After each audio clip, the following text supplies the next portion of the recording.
तुम्हारी आंखों पे मैं पट्टी बांध रहा हूँ, वो सामने बाइक देख रहे हो?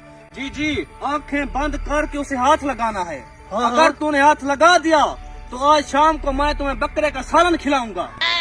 ये कौन सी बड़ी बात है, सामने ही तो बाइक खड़ी है, मैं अभी हाथ लगा देता हूँ। सामने कहाँ, हम तुम्हें हाथ नहीं लगाने देंगे, आज तेरा बुरा हाल करेंगे। Oh no!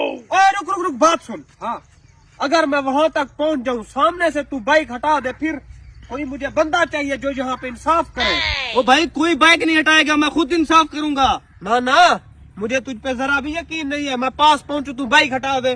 तू तो शक्ल से भी मान लगता है। ना ना ना, मैं ना, इसे रहने दे भाई। इन दोनों ने मेरे साथ कोई ना कोई चक्कर जरूर करना है। तूने सामने से बाइक नहीं हटाने देनी, तूने ध्यान रखना है। शाम को बकरा साथ में खाएंगे। टेंशन ना लो, मेरे होते हुए बाइक को कोई नहीं हटा पाएगा।